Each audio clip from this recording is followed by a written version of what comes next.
Bom dia e obrigada por aguardarem. Sejam bem-vindos à teleconferência da Aliança Sonai Shopping Centers para a discussão dos resultados referentes ao terceiro trimestre de 2020. Estão presentes hoje conosco os senhores Rafael Sales, diretor-presidente, Leandro Lopes, diretor de operações, Carlos Correia, diretor financeiro, e Daniela Guanabara, diretora de Estratégia e Relações com Investidores. Informamos que esse evento está sendo gravado e que todos os participantes estarão apenas ouvindo a teleconferência durante a apresentação da companhia. Em seguida, iniciaremos a sessão de perguntas e respostas apenas para analistas e investidores, quando instruções adicionais serão fornecidas.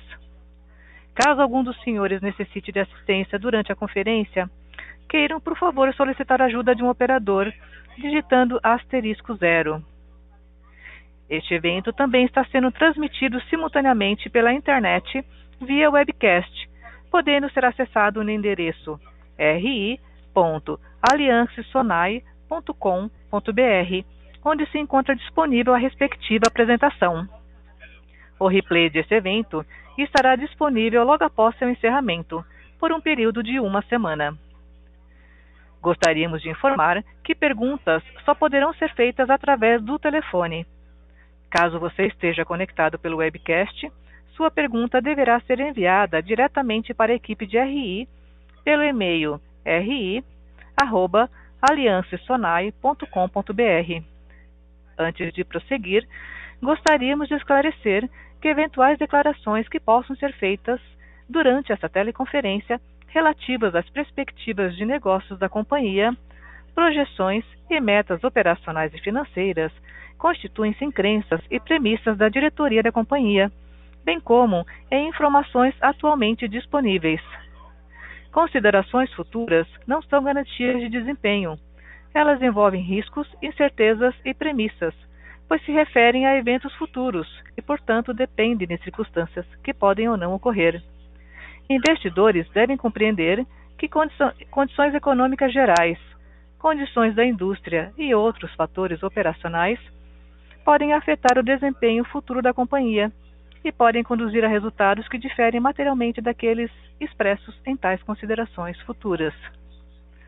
Agora gostaríamos de passar a palavra ao Sr. Rafael Sales, que dará início à apresentação. Por favor, Sr. Rafael, pode prosseguir.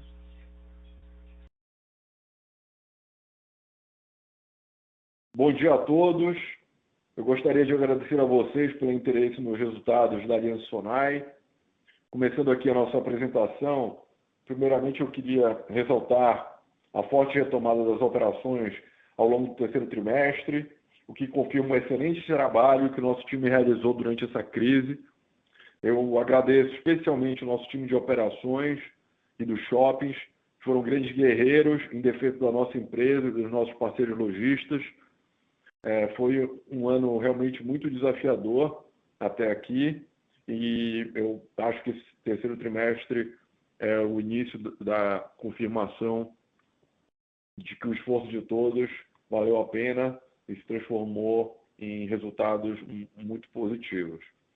Nesse trimestre, nós funcionamos apenas 70% das horas operacionais regulares, considerando pré-pandemia. Atualmente, nós já estamos operando mais de 80% das horas. E mês após mês, as vendas dos nossos shoppings e os resultados, em geral, de movimento, dos negócios, dos lojistas, têm apresentado recuperação consistente e gradativa. No trimestre, as vendas totais alcançaram quase 70% do patamar do terceiro trimestre de 2019. E no mês de setembro e outubro, essa comparação já atingiu mais de 80%, quase 90%. Em outubro, as vendas caíram apenas 12% comparado com outubro do ano de 2019, sendo que é importante destacar que as vendas de outubro de 2019 cresceram 12%. Tinha sido um dos melhores meses do ano passado, E então a queda de 12%, que obviamente é uma queda muito alta ainda, é muito menor do que a gente vinha vendo nos últimos meses e se compara com uma performance muito forte em outubro do ano passado, que também, por coincidência, teve crescimento de 12%. Né? Alguns dos shoppings importantes nossos, nas regiões norte e nordeste, já vem performando com vendas acima de 2019. Maceió, o Parque Belém, o Parangaba e o Shopping Manauara já estão crescendo vendas em outubro acima do que foi outubro de 2019. Né? E como, acho que é um outro ponto importante, como nós destacamos no início da pandemia, o nosso principal objetivo, do ponto de vista da gestão comercial, né, do nosso negócio, era reabrir os ativos com alto índice de ocupação, de forma a permitir que os shoppings continuassem entregando, né, uma experiência única aos nossos consumidores, que é a nossa grande missão. Certo? Então, essa acho que foi um objetivo muito importante e que a gente conseguiu entregar de uma forma exemplar. Com a maior flexibilização das restrições de funcionamento dos shoppings, essa retomada se refletiu nesse índice de ocupação alto. Né? Nesse último trimestre, a nossa ocupação permaneceu em aproximadamente 95%, uma ocupação que é reflexo da qualidade do nosso portfólio, da importância que as nossas localizações têm para os lojistas e para os nossos clientes, e da forma como nós conduzimos o processo de reabertura, né, e de engajamento dos lojistas para participarem da reabertura, dando descontos graduais específicos. Né? Em linha com essa retomada, a nossa receita já foi de 138 milhões, ainda uma queda importante, né, de 37%, mas é importante dizer que essa receita já é a receita ex-aluguel linear, né? Então é importante dizer que eu já estou falando os números aqui todos excluindo a linearização, né, que eu acho que é a forma gerencial mais adequada de ver o resultado. Né? O NOI ainda também caiu, quase 50%, mas devido às reduções expressivas que a gente fez aqui de custos caixa na casa de 19%, quase 20%, de 25% de despesas gerais e administrativas, né, a gente também acabou tendo um efeito ainda, obviamente, de queda de NOI e de EBITDA, mas uma queda de entre 40% e 52%, que no final mostram que rapidamente, né, a companhia já voltou a gerar resultado operacional forte, que eu acho que é o mais importante para mostrar quão saudável é o nosso negócio. Né? Se vocês olharem FFO também, no FFO já foi FFO de 53 milhões, ainda uma queda de 50%, como a gente falou, mas pensando que a gente está saindo de um momento que a gente estava com os shoppings fechados, né, que a gente ainda teve que dar desconto, uma vez que a margem bruta, a margem operacional dos varejistas ainda está muito comprometida, né, por conta pelo tempo fechado, principalmente, e mais importante, né, e pela retomada de vendas, que obviamente não é linear em termos de resultado, né? Então 20% a menos de venda muitas vezes representa uma perda muito maior de resultado para o lojista por conta da desalavancagem operacional que prejudica, né, a margem bruta e o resultado dos lojistas. Então, a gente entende que esse efeito, por mais que a gente entenda que é positivo, tendo em vista o que foi o último trimestre, a gente entende ainda que é um ponto que vai ser superado no quarto trimestre, porque o resultado já vem retomando. Em setembro já foi bem melhor do que os 2 primeiros meses do trimestre, e outubro tem sendo bem forte, né, com as vendas, como eu falei, com quedas bem menores. Né? Então, eu acho que 53 milhões de FFO e o EBITDA na casa de linearizado de 108 milhões e de 78, excluindo o efeito da linearização. Acho que é um destaque importante, né, de quão saudável o negócio foi nessa retomada, e demonstrando a nossa força de um destino de compras e uma localização comercial importante para os nossos lojistas e para os nossos clientes, né? Agora, falando um pouco mais detalhes da performance operacional, queria passar para o slide 3, para a gente comentar um pouco da nossa atividade de comercialização. E aqui, vocês podem ver que a taxa de ocupação, como eu mencionei, ficou em quase 95%, uma redução de apenas 40 bips em relação ao segundo trimestre, e um impacto em vacância ainda menor, de menos de 1 ponto percentual, quando a gente compara com o primeiro trimestre deste ano, né, que tinha tido muito pouco impacto da Covid. Esse indicador de ocupação segue confirmando as nossas expectativas e reflete todo o esforço do nosso time comercial e os bons resultados que eles conseguiram obter. Outro destaque positivo é o número de contratos assinados no terceiro trimestre.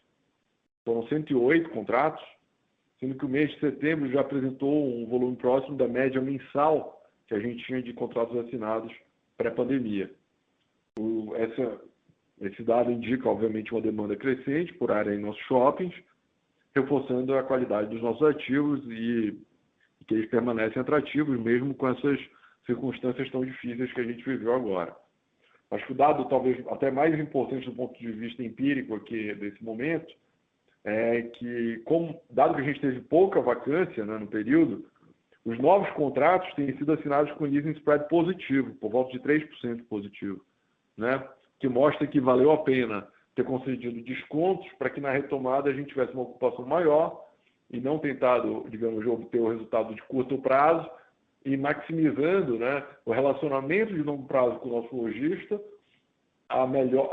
melhor produto no shopping, por ter um shopping mais bem ocupado, né, e permitindo que a gente pudesse fazer melhores contratos no futuro, né, que acabou sendo até antes do que a gente imaginava, né, com essa retomada de demanda diárias que aconteceu agora esse terceiro trimestre, né, que eu acho que é um dado bem positivo. A gente tem visto uma tendência até um pouco mais forte agora em outubro, de assinatura de contrato, então tudo caminha para um final de ano com uma ocupação positiva, com uma ocupação boa.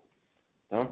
Em relação às vendas, aqui no slide 4, como eu já falei um pouco das performances de venda, mas eu queria aqui destacar como é alta a correlação de horários de funcionamento dos shoppings, o ritmo de retomada das vendas.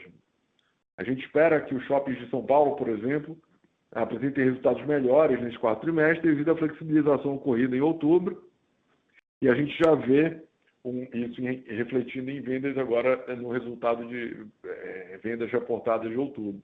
Como vocês veem, as regiões, né, do Rio, do Norte e Nordeste vêm performando melhor por conta dos horários mais flexíveis, que é o que a gente entende que tem sido mais importante, apesar da gente não ter havendo nenhum processo, muita aglomeração, que é natural. Acho que o cliente está entrando com a missão, né, de comprar e tem ficado um pouco menos tempo no shopping, mas tem comprado de um nível um pouco maior do que do tempo que permanecia anteriormente, né? Queria seguir aqui para o slide 6, para a gente atualizar um pouco vocês sobre a nossa estratégia digital, né, e trazer algumas novidades também.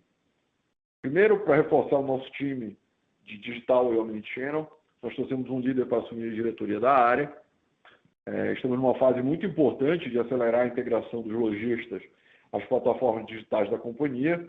Uma iniciativa que foi muito bem sucedida nos últimos meses. Como a gente já comentou antes, né, ao final de setembro, nós temos mais de 4.000 lojistas conectados às nossas plataformas, representando mais de 80% da nossa base potencial.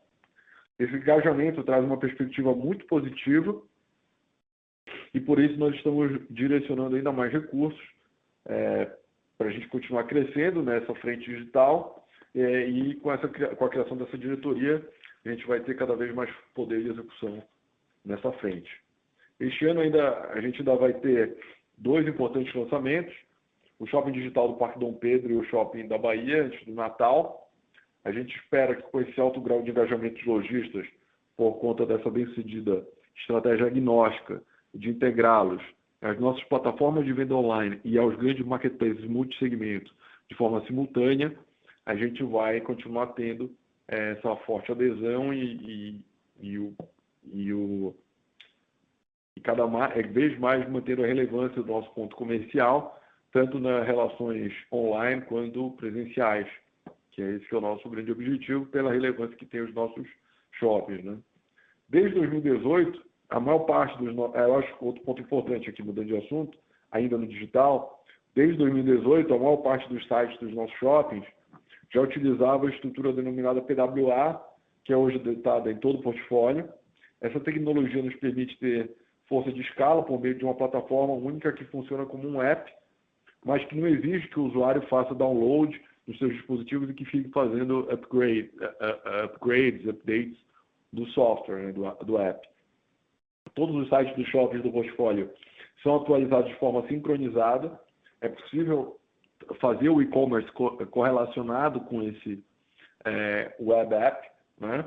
E isso nos faz ganhar tempo, precisão, capacidade de lançamento e atualização de produtos de maneira muito mais ágil e eficaz. Como vocês sabem, o shopping atua como uma peça essencial na estratégia omnichannel do varejo, e cada vez isso tem ficado mais reforçado, né, aqui no Brasil, essa tendência em outros mercados mais desenvolvidos também, e a gente tem visto cada vez mais a força dessa integração online e offline. Para a gente também continuar inovando e apresentando tem uma outra novidade aqui para reduzir fricção, né, na relação online e offline, nós desenvolvemos uns hubs de coleta e conveniência que a gente chamou de PEG, né? O PEG é uma marca da Aliança Sonae, foi desenvolvida pelo nosso time digital e omnichannel e pelo nosso time de desenvolvimento, né, em conjunto. São instalações estrategicamente posicionadas nos estacionamentos e nas áreas centrais dos shoppings e tem como objetivo organizar e facilitar as diversas modalidades de entrega e coleta de compras realizadas nos diversos canais dos nossos lojistas e dos nossos parceiros, de forma a prover essa melhor experiência para o nosso consumidor, que é o nosso grande objetivo. Agora eu vou passar a palavra para a Dani, continuar dando detalhes sobre os resultados e volto na sessão de perguntas e respostas. Muito obrigado. Obrigada, Rafael. Bom dia a todos. No slide 8, a inadimplência líquida registrada no terceiro TRI foi de 11,6%. Nesse trimestre, nós observamos um impacto maior, consequência de uma recuperação ainda gradual das vendas dos lojistas e da dificuldade que alguns segmentos do varejo tiveram nessa reabertura. Com a gradual normalização do funcionamento de todas as atividades, observamos uma queda expressiva na inadimplência e até mesmo recuperação de pagamentos atrasados ao longo dos últimos meses. A PDD no trimestre foi em linha com o segundo trimestre, porém ainda mais alta quando comparado aos trimestres anteriores, reforçando o provisionamento para fazer frente ao risco de inadimplência futura de aluguel e condomínio, seguindo as melhores práticas contábeis. Seguindo para o slide 9, ao analisarmos o fluxo de caixa da companhia, podemos ver que no acumulado do ano nós tivemos um incremento na posição de caixa de R$ 104 milhões, demonstrando a nossa consistência no gerenciamento de recursos durante o período da crise econômica. Nos primeiros 9 meses, a geração de caixa operacional foi de R$ 158 milhões, mais do que suficiente para cobrir as despesas financeiras e amortizações de financiamentos, apesar de ainda extraordinariamente afetada pelas condições adversas em função da pandemia de Covid-19. E no terceiro TRI de 20, a geração operacional de caixa também foi suficiente para arcar com as amortizações de dívidas e pagamentos de juros. A alavancagem da companhia permanece em um nível baixo, de 1,3 vezes dívida líquida EBITDA, ratificando que o balanço da Aliança Sonae é o mais forte da indústria de shoppings do Brasil. No slide 11, vamos falar um pouco sobre um dos pilares oficiais da Aliança Sonae, a sustentabilidade, e as práticas da companhia que já refletem esse valor. Um dos destaques da companhia é o alto percentual de igualdade de gênero em posições de liderança, 43% do sexo feminino e 57% do sexo masculino. Esse número fica bem acima da média do varejo de 24% do sexo feminino e 76% do sexo masculino, conforme pesquisa realizada pela empresa de consultoria Korn Ferry. Trazendo um pouco dos resultados do relatório de sustentabilidade de 2019, com foco na gestão de resíduos sólidos, nós atingimos uma taxa de reciclagem de 31%, além de contarmos com diversas campanhas permanentes em nossos shoppings. nós prezamos pelo uso eficiente de recursos naturais, como energia, água e gás, e os shoppings utilizam fontes alternativas, bem como praticam reciclagem e reuso. No aspecto social, nós direcionamos nossos investimentos para cultura e esporte, educação e meio ambiente, tendo um empreendedorismo como tema transversal e com o objetivo de transformar a realidade das comunidades onde atuamos. Nós realizamos diversas campanhas de doação por todo o Brasil, apoiando diversos projetos sociais e também atuamos como patrocinadores, como, por exemplo, do Instituto Reação.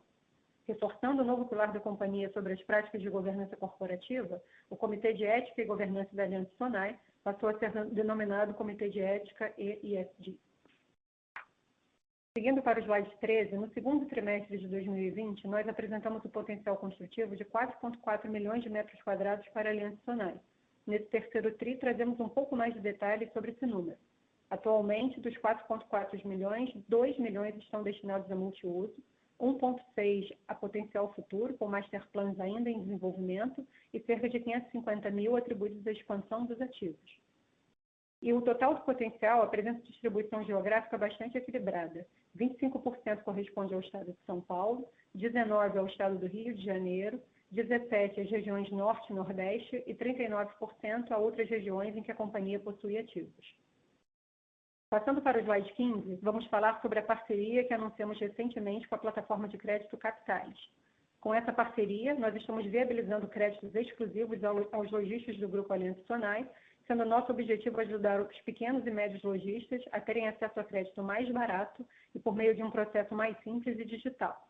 Esses créditos terão até 24 meses e as garantias serão um percentual da venda futura, o que trará uma flexibilidade ao lojista, pois não vai precisar arcar com uma parcela fixa mensal.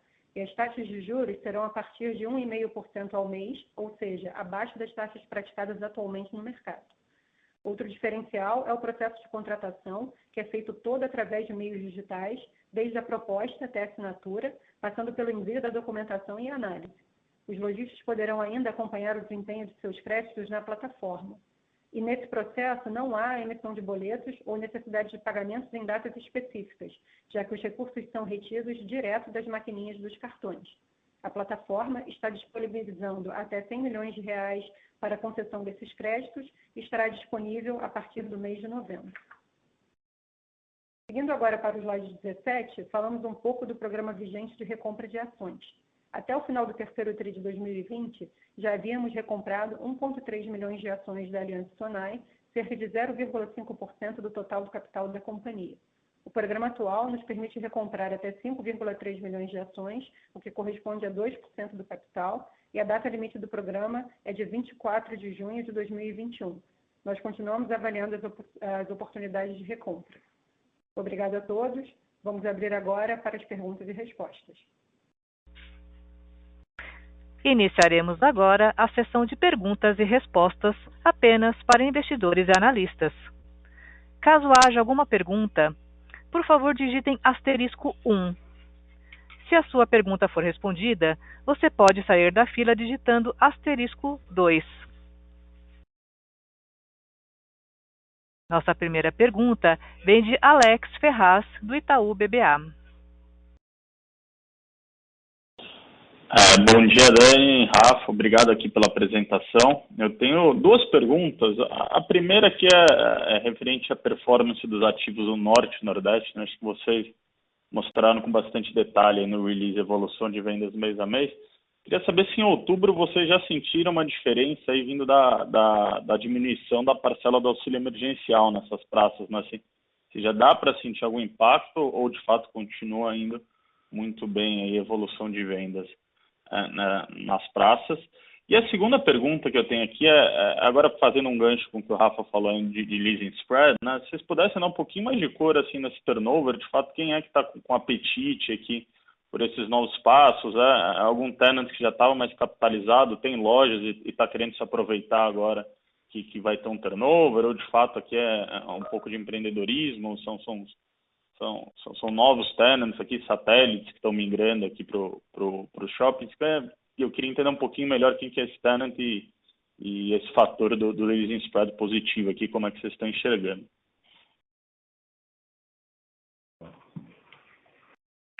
Oi, Alex, tudo bem? Primeiro, obrigado aí pela atenção, pelas perguntas. As perguntas realmente são muito importantes. A gente nem comentou essa questão do Corona Voucher no release.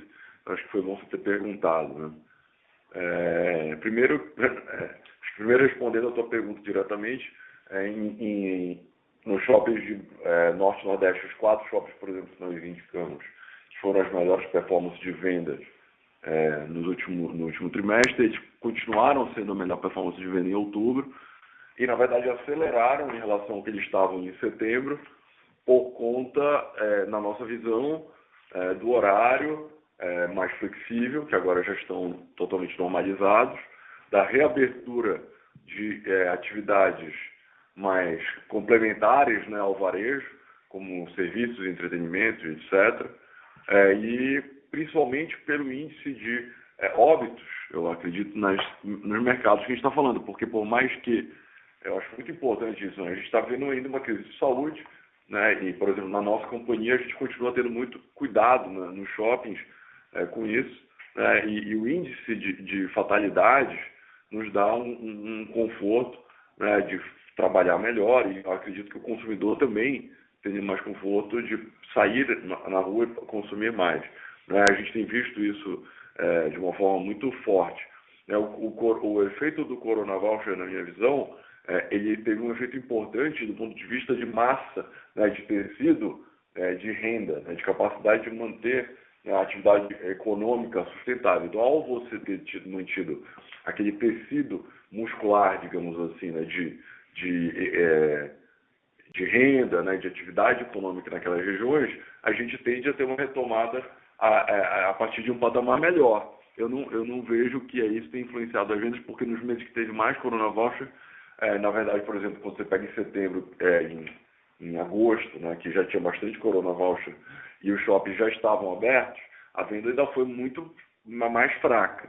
Né? E em setembro, as vendas foram bem, e em outubro as vendas já foram, digamos, muito bem. Então, eu entendo que é uma combinação de fatores da gente ter tido um efeito menor. Outra questão importante nessa linha é sobre as classes de renda que frequentam os nossos shoppings.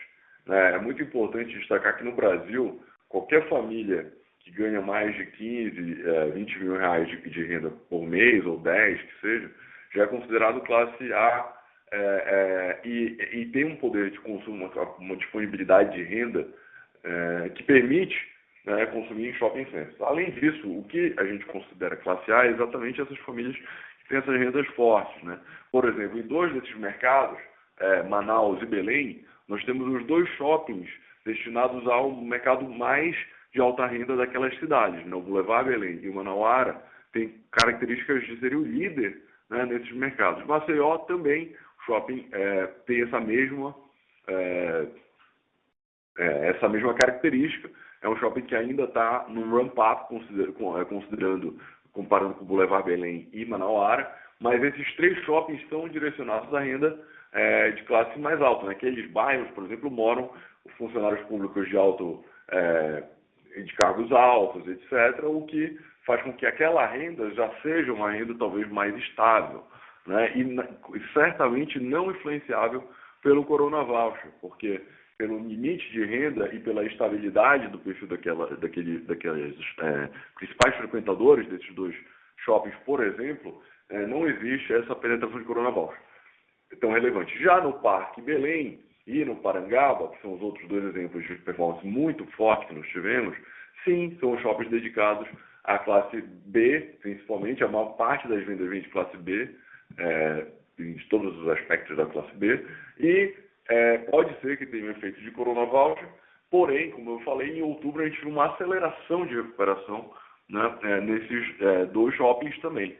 Então, por conta disso, a gente entende que tem uma combinação importante do Corona Voucher. Sem dúvida, foi algo importante para manter, né, esse tecido de renda, tecido de atividade econômica nas regiões em que ele foi importante, para que a gente, a partir dali, saia de um momento com empregabilidade maior e tudo mais, e que a retomada seja a partir de um patamar maior. Eu entendo que é isso que a gente tem visto. No Rio, por exemplo, que a gente tem bairros completamente distintos em termos de exposição a esse efeito, né, da renda adicional que o governo proveu, a gente não tem nenhuma concentração maior ou pior agora, né, depois desses meses de recuperação. A gente está vendo uma recuperação muito forte no Shopping Leblon, em outubro, assim como nos shoppings da Baixada Fluminense. Então, a recuperação de vendas está across the board nos shoppings expostos às diversas rendas aqui, por exemplo, no Rio. Então, de novo, eu entendo que as condições de saúde estarem melhores, a gente fica mais confortável, e as liberações de atividades complementares ao varejo também, nos serviços, etc., nos ajudam a ter uma performance ainda melhor. Em relação à questão de novas locações, né, isso eu acho que é um destaque bem importante que você chamou atenção. As novas locações são bem espalhadas, né, dos 108 contratos assinados, 90 contratos são de satélites, 18 de âncoras. Então a gente tem uma diversidade bem grande. Entre os satélites, nós temos todos os tipos de segmentos, inclusive, acho que até surpreendentemente do nosso lado, a alimentação tem tido uma boa demanda. Obviamente, a pergunta que a gente se fez internamente aqui quando a gente começou a ver isso qual que seria o drive disso, dado que algumas operações ainda estavam muito difíceis, de limitação de limitação, e a razão é por conta da capacidade, né, de alguns players do segmento de continuarem investindo por estarem capitalizados, né, como principalmente franqueados locais, que são o nosso forte, né, de crescimento. Nossa característica de desenvolver franqueados locais é uma das diferenciais da nossa companhia, né, e a gente traz esse tipo de lojista local para trazer franquias para o shopping, uma vez que com o nível de retorno, né, dos juros, né, na economia, eles têm interesse de investir. Então a gente tem visto uma grande demanda, né, desses empresários locais trazerem franquia. Então a gente está tendo bastante demanda por franquia. Os segmentos que estão performando melhor são de joalherias, cosméticos e alguns serviços de saúde, por conta da volta, né, desses serviços, né, de estética e saúde, né, que já estão liberados de funcionar. Do ponto de vista de surpresa positiva, a gente viu que 20% das áreas novas foram de vestuário, né, o que é uma inversão de tendência que a gente já vinha, esse ano vinha com, de fato, com uma demanda por vestuário feminino mais fraco, né, e esse trimestre a gente teve vestuário feminino performando positivamente, já representando 20% da demanda nos satélites. Tá? Então, acho que, de forma geral, isso que eu podia dizer. Só que eu só farei um ponto aqui. Não é turnover, porque como a gente praticamente teve uma vacância muito pequena, né, um turnover praticamente muito baixo, que a gente fez foi ocupar áreas que já vinham sendo eventualmente objetos de negociação para substituição, né, e troca de eventualmente bandeiras de marcas, de vestuário, tudo mais, ou áreas novas, ou áreas que estavam aguardando para serem comercializadas e que foram comercializadas. Então, por isso que a gente não teve um impacto, por exemplo, em preço, né, que eu acho que é outro benefício importante. A gente teve aluguéis reais, né, nesse momento, a leasing spread de 3%, né, nessa média dos contratos assinados, o que nos dá esse conforto também de que a nossa estratégia como um todo de reabertura, de engajamento de clientes e de lojistas foi muito adequada, né, e por isso que a gente está otimista aí com o quarto trimestre, que tende a ser bem melhor por conta de... teve alguns shoppings que são super importantes para a gente, né, como o Dom Pedro e o Shopping da Bahia, que ainda estavam com restrições muito fortes de horário. E a gente vai ter esses dois shoppings a full, praticamente, né, nesse quarto trimestre. Né, imagina os dois powerhouses da companhia operando a full. E nesses shoppings a gente está tendo uma ocupação também muito positiva. Então a gente espera ter um quarto trimestre bom, né, comparado, obviamente, com o que foi o ano. aquém do que a gente esperava no início do ano, mas bom e uma clara recuperação a partir dessa base mais forte do terceiro tri. Tá ótimo, Rafa. Muito obrigado pela resposta bem completa aqui. A próxima pergunta vem de Gustavo Cambaúva, do BTG Pactual. Oi, bom dia. Eu queria perguntar aqui um pouco do que vocês estão vendo para frente de vacância, né? Vocês fizeram um esforço aí grande durante a pandemia de dar os descontos e conseguiram segurar a vacância sem crescer tanto. O Rafael comentou bastante aí de atração de novos lojistas, etc. A minha dúvida é mais assim, se do lado de saída, né, de lojista, vocês, quando olham o portfólio atual, vocês veem algum risco aí maior, eventualmente até no início do ano que vem, passando agora o quarto tri, se tem muito lojista aí que eventualmente poderia sair e como que vocês estão talvez trabalhando isso? Vocês ainda estão, vamos dizer assim, fazendo um esforço de segurar com muito desconto, ou se de fato vai ter que fazer uma troca muito alta aí no início do ano que vem? Enfim, como que vocês estão vendo um pouco desse lado? Obrigado. Oi, Cambaúva. Bacana, muito obrigado, pergunta boa. Realmente esse ponto é importante a gente comentar. Claramente, os nossos esforços, como você falou, de desconto, não só de desconto, né, mas de suporte de marketing digital, né, que permitiu o engajamento dos lojistas. Hoje tem 4 mil lojistas engajados no digital, praticamente 80% da nossa base de satélite engajado no nosso digital. Foi muito importante para a gente também ter, né, uma vacância menor, dado que eles continuaram fazendo negócio de uma forma positiva, né, nesse momento, né, e conseguiram não crescer, obviamente, nem manter suas vendas, porém manterem a relevância das suas lojas. Então, como agora a gente está vendo vendas muito fortes, né, comparado com o que a gente está vendo em alguns shoppings da vizinhança dos nossos shoppings e ocupação muito melhor do que alguns concorrentes, a gente está confortável de projetar que a nossa vacância não vai ser um problema como já era o nosso objetivo inicial, né? Uma vez que a gente teve um produto muito atualizado, muito ocupado, né? Então quando o cliente chega, ele continua tendo a experiência adequada, completa, né? de solução das suas necessidades, dos seus objetivos, e com isso a gente tem visto o tráfego melhorando, o consumo melhorando, as vendas mais fortes. As vendas mais fortes fazem com que a gente tenha convicção de que o pior já passou, né? A gente já não está dando o mesmo nível de descontos, os descontos foram caindo ao longo do trimestre, né? Então a gente chegou agora em outubro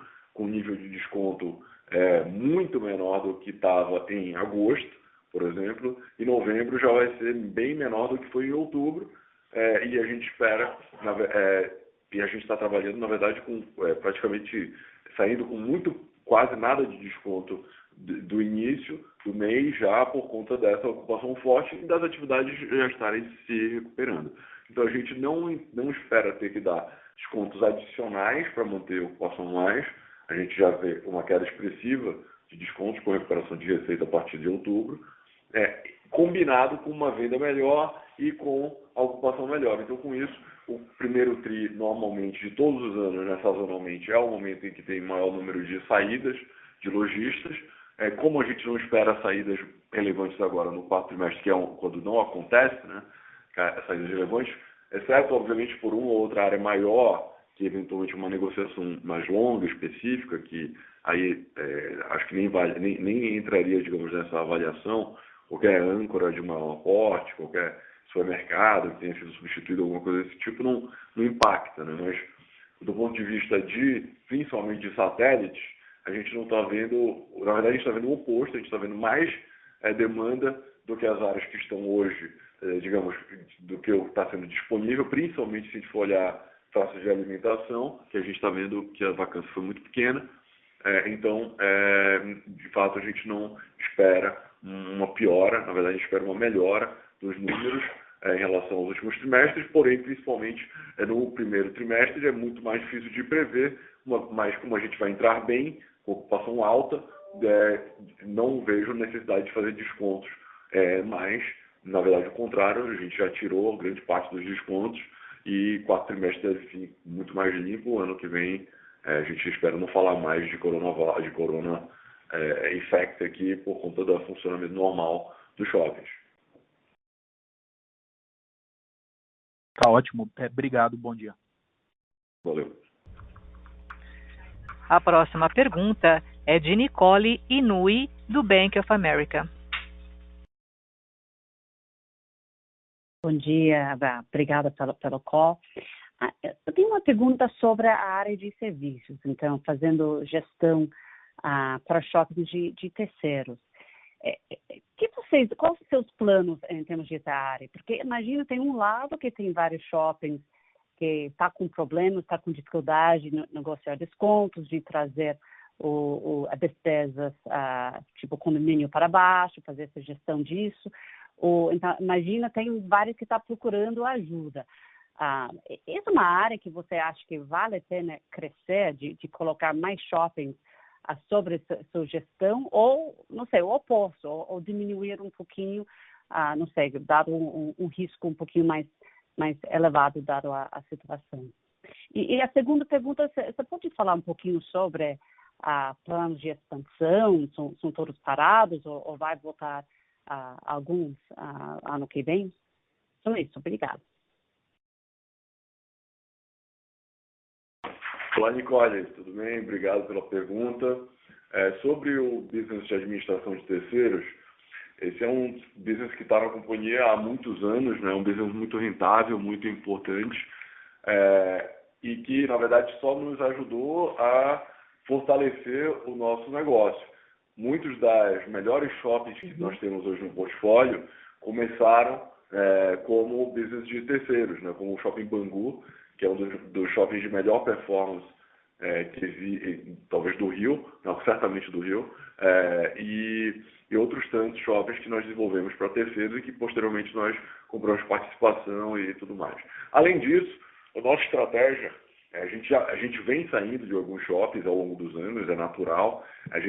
O nosso objetivo é administrar shoppings para terceiros que façam sentido comercial, que sejam relevantes comercialmente, né, em alguns mercados, que a gente possa entrar e que não tenham competição com os nossos ativos, né, que possam ser shoppings que no futuro sejam interessantes para o nosso portfólio, né, tanto para aquisição quanto para a gestão comercial. Então é dessa forma que a gente encara. Naturalmente, se a gente percebe que o shopping deixa de ter essas características, é natural que a gente, aos poucos, deixe, né, de administrar um ou outro, mas possa agregar outros que tenham essa característica, ou de serem bons potenciais investimentos no futuro, ou de ser shoppings muito importantes comercialmente em determinada região, porém nas quais a gente não tem convicção de ter um investimento grande. Por exemplo, só para te dar um exemplo, se a cidade é uma cidade que hoje tem um shopping muito importante e dominante, que a gente administra, porém é uma cidade que existe um risco grande de competição, né, de muita disponibilidade de área em terrenos bem localizados e com potencial de competição de varejo, a gente pode não querer ter o shopping naquele momento e aguardar e ser uma boa administrar um shopping naquele mercado, até para conhecê-lo melhor. Isso acontece em diversas cidades, por exemplo, no interior de São Paulo, no interior do Rio Grande do Sul, que a gente já teve shoppings hoje, ou que a gente administrou no passado e passaram a ser nossos shoppings próprios. Obviamente que a gente tem que ter essa disciplina de, quando não se enquadrar nesse perfil, a gente reavaliar, né, a questão do investimento, se é a gestão, se faz sentido para o nosso portfólio comercial. Essa é a lógica por trás disso. E do ponto de vista de expansão, né, e by the way, esse ano a relação com os shoppings de terceiro tem sido muito positiva. Eles adotaram a mesma estratégia que nós adotamos na redução de aluguéis e agora na retomada, e fez com que a ocupação deles também esteja muito boa no relativo, em relação ao que eles tinham antes e em relação à concorrência dos mercados diretos. Em relação ao plano de expansão, de fato, esse ano a gente postergou os projetos que a gente tinha como objetivo. A gente tinha 3 projetos relevantes para esse ano, de 2020. Um deles, no final, talvez a gente não precisasse nem ter postergado, que é o Shopping Taboão, e, coincidentemente, é o maior projeto de expansão de área de shopping, né? Não considerando multiuso. Em termos de multiuso, tem projetos bem maiores, mas em termos de área de shopping, o Shopping Taboão, que é um dos shoppings que mais tem venda por metro quadrado, apesar, né, de ser um shopping de classe B, né, como você aponta como um risco importante, o Shopping Taboão, mesmo na crise de 14 e 18, performou super bem, e esse ano continua sendo um shopping que deve estar performando melhor entre os shoppings de São Paulo, que nós temos conhecimento, assim, na nossa área de influência, inclusive, melhor do que alguns shoppings que a gente conhece de boa renda, de alta renda, né? Por conta da dominância do ativo e da importância que ele tem naquela região. A mesma coisa acontece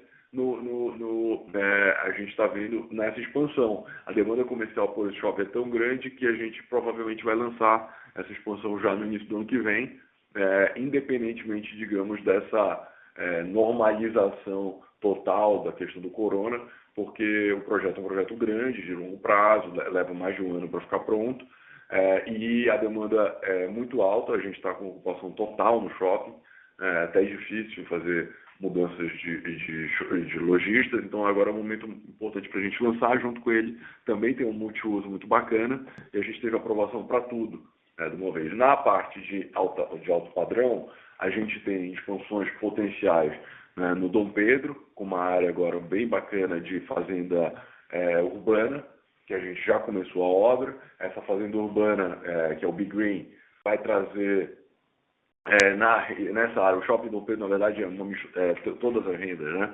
Nessa região, digamos, é um perfil mais destinado à alta renda, que é esse lado do shopping. A gente está fazendo um projeto grande que também leva em consideração multiusos de corporativo e flat, no sentido que se chama de multifamily, né? Operações multifamily, lá no Dom Pedro. Isso tudo vai ter essa expansão também, a gente não deve postergar, na verdade já estamos acelerando. Tem algumas oportunidades de expansão em São Paulo, no shopping Campo Limpo e em Franca. Esses 2 mercados a gente tem também oportunidade de crescer. E aqui no Rio também temos expansão. A expansão do Grande Rio já foi concluída, a gente não parou, já está 100% concluída e 100% ocupada também. Estamos inaugurando uma Decathlon agora lá, né? Então, também não teve necessidade de parar essa expansão. E a gente tem agora uma expansão muito importante do Shopping Bangu, que também está em fase de aprovação. Já foi aprovado um pedaço grande da expansão e a gente vai fazer. No total, esses investimentos no ano que vem não devem ser maiores do que, em expansão, maiores do que 200 milhões de reais, então também não deve afetar de uma forma relevante, né, a nossa capacidade de fazer outros investimentos. Então, como as expansões são projetos graduais, né, de engenharia, então acaba que a nossa geração de caixa e a preservação de caixa que a gente teve esse ano nos dá esse conforto. Se a gente considerar que esse TRI a gente já gerou caixa, o terceiro TRI já gerou caixa suficiente para pagar todas as despesas, inclusive, né, com a queda de custo importante que a gente teve por conta da ocupação alta, isso permite que a gente tenha muito conforto para voltar a investir, tanto esse ano, se tiver oportunidade de aquisição, quanto no que vem com as expansões e com outras oportunidades de consolidação. Então, nosso objetivo é esse aqui. Ótimo, obrigada. Obrigado. A próxima pergunta é de Thaís Alonso, do Citibank. Bom dia, parabéns pelo resultado. Eu queria perguntar sobre a linha de endividamento, que ele se manteve estável, o custo de dívida também, mas as despesas financeiras cresceram comparando com o trimestre passado. Você podia explicar um pouquinho o que causou esse efeito? E a segunda pergunta é com relação à carteira de clientes. Existe espaço para algum upside provindo de recuperação dos clientes que vocês colocaram no faturamento? E como que estão sendo tratados os clientes que estão inadimplentes com condomínio? Obrigada.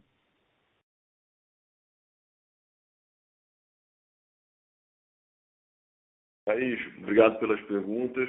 Eu vou passar as perguntas para o Carlos responder sobre questão de endividamento e em termos de recuperação de clientes, o Carlos pode passar para a gente depois de volta ou terminar de responder lá. Então, eu vou passar aqui a palavra. Oi, Thaís, Carlos. Em relação ao endividamento, sim, o custo tem caído, né, como a gente tem visto, mas especificamente nesse trimestre, a gente tem, como você sabe, algumas dívidas vinculadas à inflação, né? E o GPM, tanto o GPM quanto o IPCA nesse trimestre, na média do trimestre, estão maiores do que na média do trimestre anterior. Então, isso acabou dando um pequeno impacto comparativamente, né, falando. Ainda que o custo médio de dívida tenha caído e está caindo, no trimestre acaba tendo uma variação, e nesse caso especificamente desse trimestre, por conta de uma maior média de inflação nas dívidas vinculadas à inflação. Tá? Além disso, tem uma linha de outros que são algumas renegociações que a gente fez dessas dívidas e acaba tendo alguns custos de renegociação. Não são grandes, obviamente, e não nos impedem de fazer a renegociação das dívidas e acabam caindo na cabeça. Por isso, nesse trimestre em particular, teve um pequeno aumento. Tá? É por isso. Estou devolvendo, então, aí para o Rafa.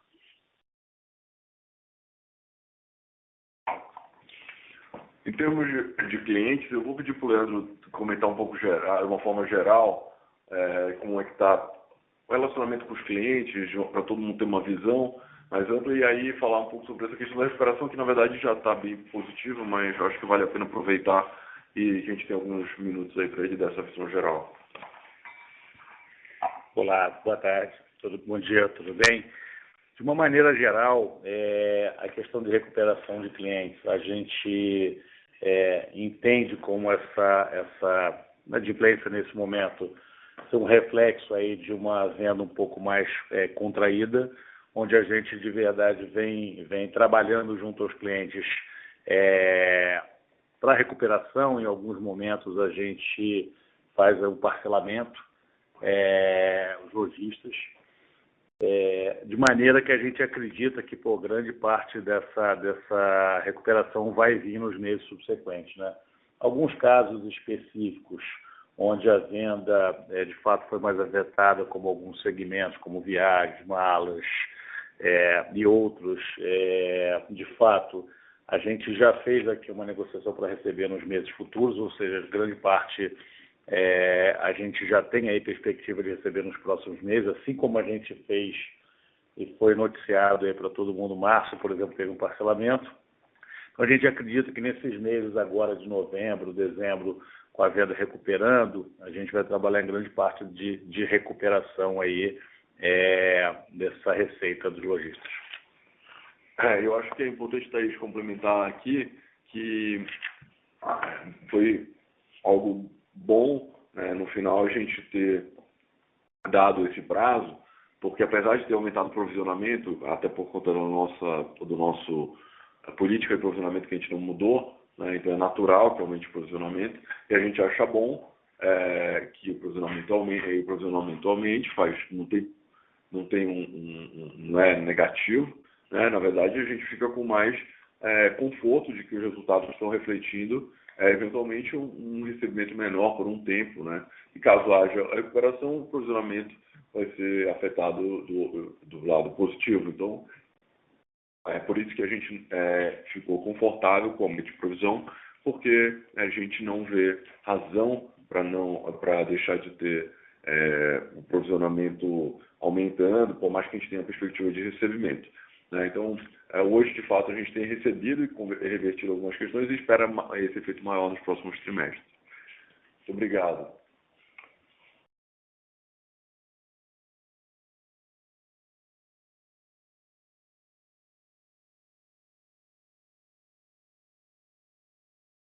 Senhoras e senhores, novamente, caso queiram fazer perguntas, basta digitar *1.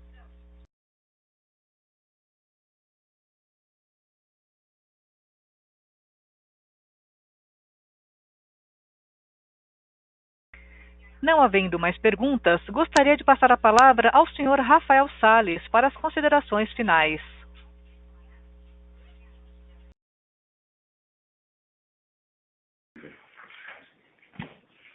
Obrigado a todos, novamente, pelo interesse nos nossos resultados, na Aliança Sonai. Agora nós vamos para o call em inglês. Espero ouvi-los e vê-los o mais breve possível, quando as reuniões públicas retomarem. Muito obrigado.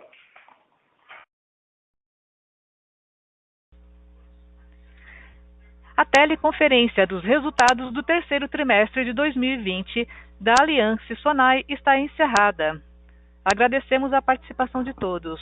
Tenham um bom dia.